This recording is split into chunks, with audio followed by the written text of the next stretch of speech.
You can do everything that looks responsible with money and still feel like you are standing still. You save. You leave money in the bank. You stop spending recklessly. You watch the balance slowly climb. And for a while, that feels good. Then months pass, maybe years. You are safer than you were before, but you do not feel much wealthier. At the same time, investing still feels dangerous because the moment someone tells you to move money out of savings and into the market, the first thing your brain thinks about is not compound growth. It is your car breaking down when you can't afford it. The medical bill you didn't see coming and can't ignore. The month work slows down and you start checking your account before every small purchase. The possibility that you finally saved something, invested it, and then needed it at exactly the wrong time. That is why, should I save or invest, is usually the wrong question. The better question is, which money needs safety and which money needs growth? Because saving and investing are not competing answers. They are two different tools. Saving keeps your financial life from falling backward. Investing is what gives part of your money a chance to move forward. Wealth usually needs both. The mistake is using one for a job that belongs to the other. Think about someone who finally gets $2,000 together. For the first time in a long time, there is money sitting there that is not already promised to rent, groceries, or a credit card. That $2,000 changes how life feels. A small emergency no longer looks like a disaster. A late paycheck is annoying instead of terrifying. A repair might hurt, but it does not automatically become debt. That is what saving does extremely well. It creates distance between a problem and a crisis. But this is also where people can get confused, because when saving starts working, it feels like progress in every direction. The number goes up, the account looks healthier, you feel calmer, so you keep doing more of the same. Another $1,000, another $3,000, another $5,000. And if every extra dollar stays in cash forever, something subtle happens. Your money becomes better at protecting your present than building your future. Saving can stop the bleeding, but it does not always build the future. That does not make saving bad. It means saving has a specific job. Cash is useful because it is available. It does not need a good market day. It does not need 10 years. It does not need you to sell something before you can use it. If the rent is due Friday, you do not want rent money depending on what the stock market does Thursday. If your car breaks tomorrow, you do not want your repair fund sitting in an investment that happened to drop this month. Short-term money needs certainty more than growth. That is why emergency money, bill money, near-term goals, and the cushion that keeps you away from credit cards usually belong on the safety side of your financial life. Saving is defense, and good defense matters because it keeps one bad week from turning into 6 bad months. The problem starts when defense becomes the entire strategy. Some people save forever because cash feels safe, and that feeling makes complete sense. If you have lived through months where one unexpected expense wiped you out, the idea of willingly putting money somewhere it can go down feels almost backwards. You worked hard to make the number stable. Why would you volunteer for uncertainty? That is why investing feels risky when your savings account is the only thing standing between you and starting over. People often describe this as fear of the market, but sometimes it is really fear of losing protection. Those are not the same thing. If cash is the first financial safety you have ever built, moving any of it can feel like tearing down the wall you just finished building. So some people keep stacking cash long after the emergency fund has done its job. They tell themselves they are waiting for the right time, a better market, a bigger income, more confidence, more knowledge, a moment where investing finally feels completely comfortable. That moment rarely comes because investing is not designed to feel like cash. Cash gives immediate emotional feedback. You see the balance, you know the amount, you know it is there. Investing asks for something harder. It asks you to accept movement you cannot control today for growth. You are trying to create over years. Saving calms today. Investing challenges you to trust tomorrow. And at some point, too much cash is not adding much more safety. It is fear keeping your future parked. But the opposite mistake is just as expensive. Some people here invest early and rush straight past the boring part. They have $500 in savings, but $5,000 invested. Their portfolio looks like progress until life happens. Then the transmission goes. A family emergency hits. Hours get cut. A medical bill arrives. Now they have a problem. The money they need is tied to a long-term plan, but the emergency is happening right now.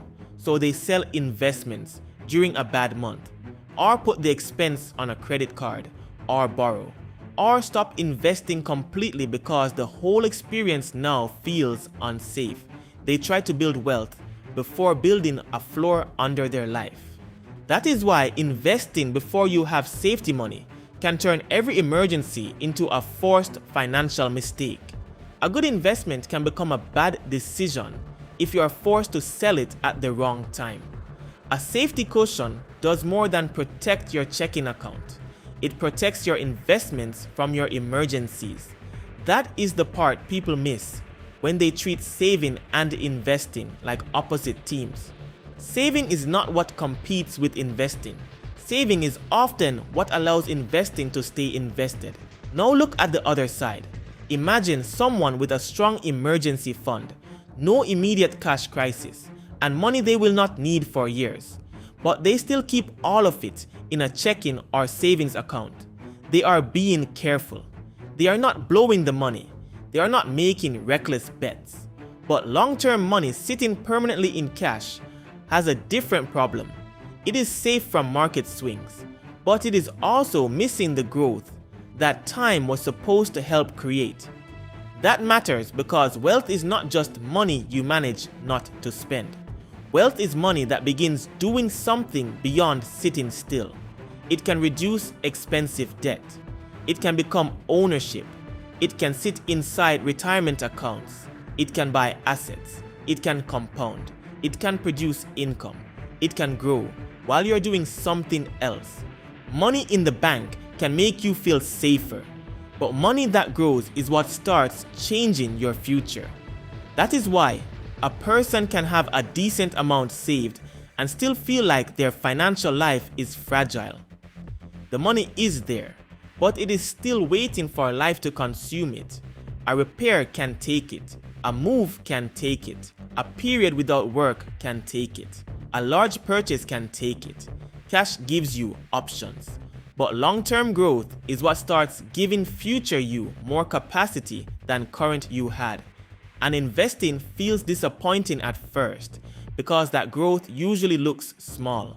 You invest $25, then $50, then maybe $100 every month. You check the account and think, this is it? The number does not look life-changing. There is no dramatic moment, no sudden transformation. Some months it even goes backward. That is why people quit before the most important part has had time to show up. Investing feels small at first because the biggest part of compounding is time, not excitement. Early on, most of what you see is your own contribution. That can make investing feel like a savings account with extra stress. But the purpose is different. You are not only trying to stack money, you are trying to give those dollars time to become more than the dollars you originally put in. The beginning is supposed to look unimpressive. That is the price of building something that depends on years instead of adrenaline. This is also why using the wrong tool for the wrong job creates so much confusion. Invest emergency money too aggressively, and a market drop can become a real-life problem at the exact moment you need cash. Keep retirement money in cash forever, and the money may never get enough time working for you. Invest money for a house you plan to buy soon, and the market could fall right before you need the down payment. Keep long-term wealth money in checking for decades, and you protect the number while giving up much of the reason that time matters. The mistake is not saving or investing. The mistake is giving the money the wrong job. That one idea makes the whole decision simpler. Stop looking at all your money like one pile. Some money is survival money. Its job is to keep the lights on and the month functioning. Some money is emergency money. Its job is to stop a surprise from becoming debt. Some money is short-term goal money. Its job is to be there when a purchase or life change arrives. Some money is debt reduction money. Its job is to stop interest from claiming more future paychecks. And some money is long-term growth money. Its job is not to rescue next month. Its job is to build the years ahead. Once you separate the jobs, the debate becomes less emotional. You do not have to force every dollar to choose between safe and risky. You can build a system where different dollars do different things. That is one of the biggest differences between simply having money and building a financial structure. People who become more stable do not ask every dollar to perform the same job. Some money protects, some money grows, some money buys time, some money buys options. And as stability improves, more money can slowly move from pure protection toward long-term growth. The order matters more than the debate. Start by building a small cash cushion, not because that amount will solve every emergency, but because it creates the first layer between you and panic. Then get to the point where normal bills can be paid without every paycheck feeling like a rescue mission. If high-interest debt is taking a large bite out of your income, pay attention to it, because trying to earn long-term investment returns while expensive debt keeps compounding against you can leave you running in place. Build emergency savings that are realistic for your life, not someone else's life. Your job stability, your expenses, your responsibilities, your family, your risk. Then give long-term money a different assignment. Invest consistently. Not because the market will always go up next month. Not because investing makes you feel safer today, but because money meant for 10, 20, or 30 years from now should have a chance to grow during those years. And as your stability improves, increase the amount going toward growth instead of letting every raise become a more expensive lifestyle. Keep short-term money safe. Keep long-term money working. That is a much better framework than trying to decide whether saving or investing is better. Because saving is not wealth, but it is often the reason wealth survives. And investing is not a shortcut, but it is one of the main ways money starts working beyond the hours you personally work to earn it. The goal is not to choose between feeling safe and building wealth. The goal is to build enough safety that your future money can stay invested long enough to do its job. You're not trying to become reckless with cash, and you're not trying to hoard money forever just because uncertainty feels uncomfortable. You're trying to become harder to financially break while still giving your future room to grow. So when you look at the money you have right now, do not only ask, should I save this or invest it? Ask what that money is supposed to protect. Ask when you will need it. Ask what happens if its value moves in the short term. Ask whether keeping it completely safe is helping your life or simply helping you avoid the discomfort of growth. And ask whether investing it would be building your future or gambling with money your present still needs. Wealth is built when your money has both protection and direction. Saving protects the life you have. Investing helps build the life you are trying to reach. You usually need both, just not for the same job. and not always at the same time. If this made you look at money differently, subscribe to Fiscal Sense, because this channel breaks down the hidden money patterns that keep hardworking people stuck, and the quiet shifts that help money finally become stability.